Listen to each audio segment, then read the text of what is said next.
People always use that quote to make fun of Alex Jones, but really, it's actually happening, okay? In fact, it's not only turning frogs gay, it's completely changing their sex organs and turning male frogs into female frogs that can successfully reproduce. Atrazine is one of the most widely used pesticides used on corn crops, rice and wheat crops. It's used by the massive companies that grow the food that goes into your cereal, your popcorn, your bread, and so many other different foods that you eat. When exposed to small amounts of atrazine, some of the amphibian males grow up and literally become female. So these are two males that not only are mating, but have the ability to lay eggs, even though they're genetically chromosomal males.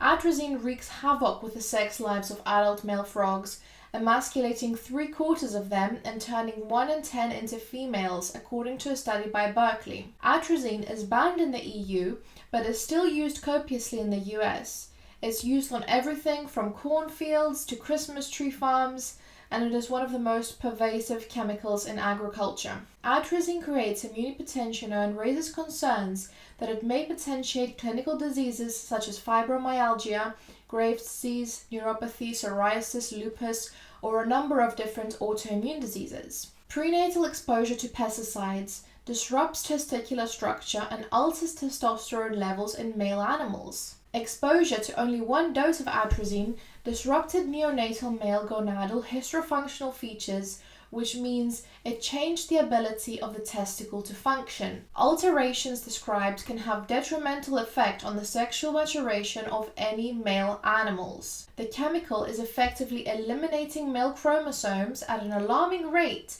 at levels which are 3 times lower than what are currently appearing in our drinking water.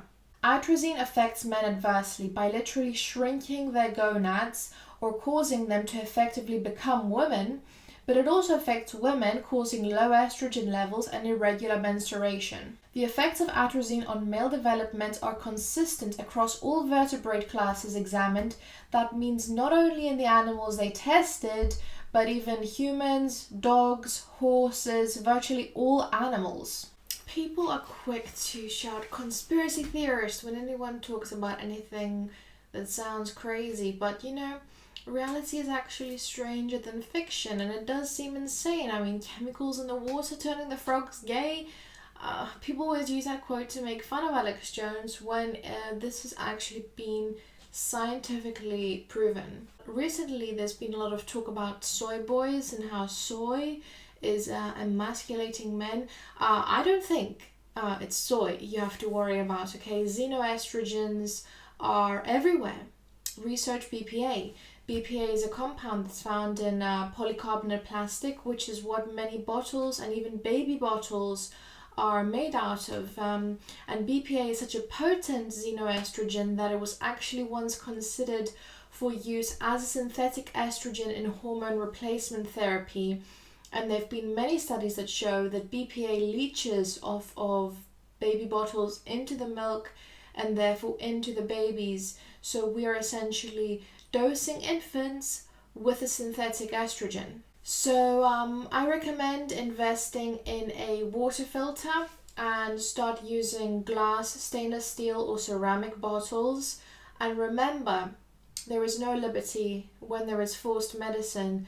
These pesticides land up in our food and water, but our water is fluoridated deliberately when there is absolutely no reason to do so. But that's a topic for a whole other video.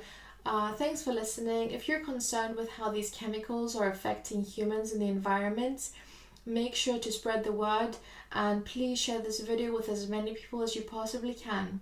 Bye. I don't like them putting chemicals in the water that turn the friggin' frogs gay.